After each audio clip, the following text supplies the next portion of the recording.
양만재 세상 읽기 시간입니다. 포항 지역사회복지연구소 양만재 소장과 함께합니다. 안녕하세요. 안녕하십니까? 네, 오늘은 태풍 피해와 관련해서 책임론에 대해서 준비하셨다고요? 예, 태풍 흰남노가 포항 지역에 가장 큰 인명피해와 재산 손실을 발생시키면서 말 그대로 재난이 발생했습니다. 예. 태풍 재난에 우리 지역의 주민은 물론이고 공무원 타시군에서 포항시를 돕기 위해서 전국에서 찾아온 자원봉사단과 군간민 서로 협조하면서 빠른 복구에 전력을 다하고 있는 실정입니다. 네. 피해 복구에 동참하고 있는 모든 분들에게 먼저 감사드립니다.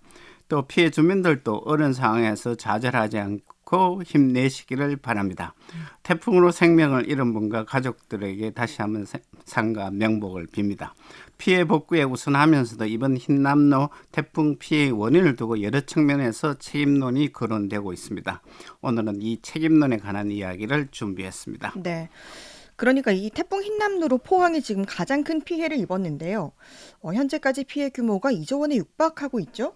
언론 보도에 따르면 정확한 피해 산정은 아직은 나오지 않았지만 네. 포항 지역이 한정해서 산정하면은 9명이 사망했고요. 1,000여 명의 이재민이 발생했다고 하면서 네. 재산 손실은 아직 피해 조사가 진행되고 있어 정확하게 산정되고 있지 않습니다. 네. 포항 지역 기업 피해가 큰데요. 포스코 공장의 침수로 가동이 중단된 상태에서 점차 정상 가동을 위해서 전력을 다하고 있는데 예. 잠정적으로 1조 8천억에 이른다고 추정하고 있습니다. 네. 포스코 공장이 정상 가동되는데 기간이 얼마나 걸릴지 아직은 확실하지 않습니다. 4개의 고로는 빠른 시일 내에 정상화되었다고 하지만 고로에 나온 샘물을 완제품의 철로 생산하는 공정이 있는데 이게 정상화되려면 적지 않은 시간이 필요할 거라는 것이 직원들이 이야기를 하고 있습니다. 예. 대충 잠정적으로 집계해서 1조 8천억에 전후가 된다고 하니 포항 지역에서 흰남노가 가장 큰 재산 인명 피해를 일으킨 태풍 재난이라고 진단할 수 있겠습니다. 네. 이번 태풍이 정말 역대급으로 포항 지역에 큰 피해를 입혔는데요. 이 태풍 피해가 커진 이유와 또 그 책임이 어디에 있는가를 두고도 지금 다양한 얘기들이 나오고 있죠. 그렇습니다. 우선 대다수 언론에서 이번 흰남노 태풍이 포항 지역의 가한 인명피해와 재정적인 자산 손실의 피해 원인이 무엇이냐에 대해서 책임론을 제기하고 있습니다. 예. 두 번째는 그 책임론이 단순한 태풍의 자연현상으로 인해 생기는 재난, 즉 천재지변이냐 아니면 인간이 만든 재난은 인재이냐 하면서 어느 하나 요인을 찾는 것은 단순론이라 할 수 있습니다. 예. 다른 하나는 복합론이는데요. 네. 천재지변과 함께 인간이 만든 인재가 서로 겹쳐 발생하는 복합적인 성격을 지닌 재난이라는 것입니다. 예. 이번 태풍 피해는 복합성 성격을 지닌 재난 성향을 갖고 있는데요. 자연재난인 동시에 재난의 사전 예방을 위한 준비가 부족해 피해를 키운 인재라는 평가를 받을 만합니다. 네. 그러니까 이게 천재지변이면서 또 인재의 측면이 있다고 하셨는데요. 먼저 그러면 천재지변이라고 주장하는 쪽의 입장을 들어보겠습니다. 예, 천재지변으로 말하는 척은 포항시에서 주장하는 내용들입니다. 예. 태풍 흰남노의 여파로 물폭탄을 맞은 포항에서 유독 피해가 컸던 곳들은 바로 인근에 냉천이 흐르고 있다는 점입니다. 예. 냉천은 포항시 남구 오천읍에서 발원해 영일만을 통해서 동해로 빠져나가는 지방 하천입니다. 예. 냉천에 기습폭우가 쏟아졌기 때문에 속수무책이라는 것입니다. 예. 이를테면 지방 하천은 80년 빈도의 강우를 기준으로 벌람을 대비했는데 이번 비는 200년 빈도를 넘는 수준이라고 포항시에서 해명했습니다. 예. 다시 말해서 냉천의 한계 수량은 시간당 77mm인데 이번에는 시간당 100mm가 넘는 폭우가 내려서 감당할 수 없다는 바로 천재지변, 자연재해의 주장입니다. 네. 또 하나는 천재지변의 요인은 태풍이 바닷물 수위를 한껏 높인 데 원인이 있습니다. 예. 흰남노가 초저기압 태풍으로 바닷물 수위를 한껏 올렸는데다가 만조 시각까지 겹쳤습니다. 예. 평소에 60cm 넘지 않는 해수면의 높낮이의 조이가 태풍이 상륙한 오전 6시에서 7시 사이에 1.4m까지 솟구쳤습니다. 예. 냉천의 강물이 바닷물의 영향으로 이늘만으로 빨리 빠져나가지 못하고 바닷물과 냉천으로 흘러나오는 빗물이 합쳐져서 냉천 인근 지역을 흘러넘쳐 피해를 키웠다는 주장입니다. 네. 이번 이 태풍 피해가 천재지변이다. 이런 사실에는 변함이 없을 것 같고요. 또 근데 예방하지 못하거나 또 하천 정비 사업 등으로 태풍 피해를 키웠다. 이런 지적도 만만치 않죠. 그렇습니다. 포항시 냉천 관리의 치수 정책이 잘못되었다는 주장입니다. 주로 네. 시민과 시민단체에서 나오는 주장인데요. 네.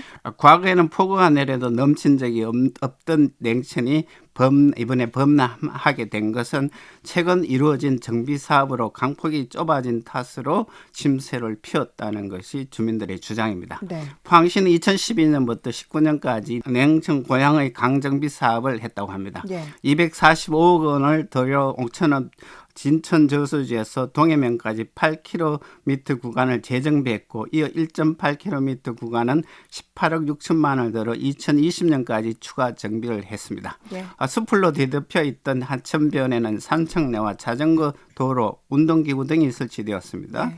정비 사업으로 잔디 광장이라든가 체육시설 너무 넓게 해서 강폭이 좁아지면서 물이 빠르게 흘러가지 못해 피해를 키웠다는 주장입니다. 네. 이에 관련해서 경상북도가 2018년에 감사해서 냉천을 통하는 물의 흐름을 방해하는 시설을 최소화하라며 사업비를 감액하라는 포항시에 지시한 바가 있습니다. 네. 또 냉천 인근에 사는 주민들이 강폭을 넓혀야 한다는 민원을 여러 차례 제기했지만 포항시가 애면하여 피해를 키웠다는 주장입니다. 네. 그러니까 이제 크게는 천재지변과 또 네. 포항시의 효과적이지 못한 치수 정책으로 인한 인재론이 지금 복합적으로 거론되고 있는데요. 이 태풍 피해 원인으로 또 제기되는 주장들이 있죠? 예, 오사 저수지 방류에 대한 책임입니다. 네. 저는 이 주장이 앞으로 관계기관의 조사를 통해서 밝혀져야 된다고 보는데요. 네. 냉천 지역에 침수된 아파트 단지에서 5km 떨어진 곳에 오사 저수지가 있습니다. 네. 오사 저수지는 농어촌 공사에서 관리를 하고 있는데요. 농어촌 용수 종합 정보 시스템이라는 홈페이지에서 오사 저수지의 시간대별 수위 그래프를 제공하고 있습니다. 네. 주민들의 주장에 따르면요, 수위 그래프에 따르면은 9월 6일 밤 12시부터 새벽 4시까지 급격하게 수위가 높여져서 새벽 4시에 거의 만수 수위까지 갔습니다. 네. 4시 이후에 계속 비가 내렸는데 그러다가 4시부터 16시까지 수위가 완만하게 유지되었다는 겁니다. 네. 오사 저수지에서 새벽 4시부터 급격하게 물을 방류하여 새벽 6시경에 아파트 지하주차장에서 인명피해가 발생했다고 주장하면서 조사를 필요하다는 얘기를 했습니다. 네. 오사 저수지의 방류가 냉천 범람의 원인이 될 수 있다는 주장이 내포되어 있습니다. 네.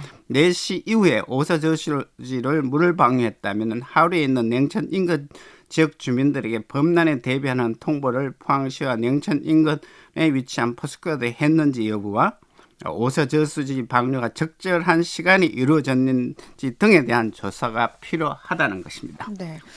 그러니까 이 부분도 사실 관계가 파악돼야 할 것 같은데요. 또 그럼 어떤 책임론이 나오고 있습니까?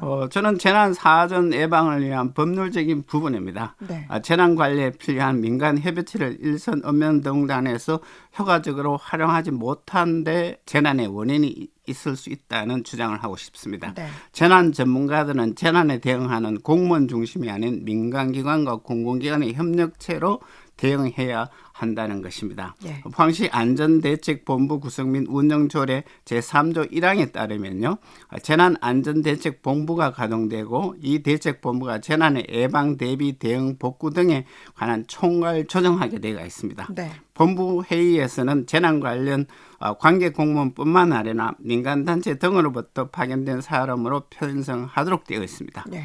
다시 말해서 재난대책본부 회의가 주로 공무원 중심으로 구성되어 있고 기업 대표나 시민단체 등의 민간단체의 참여는 재난이 발생한 이후 재난 피해 수습 관련 업무를 수행하는 것으로 한정하고 있습니다. 예. 여기에 문제가 있다고 봅니다. 이번 냉천 범람으로 인한 피해를 키운 원인이 정민의 연원을 외면했다는 진단이 있다는 점을 고려해 볼 필요가 있습니다. 예. 지역에서 오랜 기간 살면서 경험과 정보를 많이 가진 지역 주민을 재난관리 민간협의체에 참여시켜서 재난 예방을 위한 중요한 인적 자원을 재난 예방 차원에서 활용할 필요가 있다는 것입니다. 네. 그러니까 일단은 뭐 지금은 빠른 복구가 제일 시급한데요. 이 복구가 마치는 대로 원인에 대한 부분도 철저히 가려져서 재발을 막아야겠습니다. 양 소장님, 오늘 말씀 고맙습니다. 고맙습니다.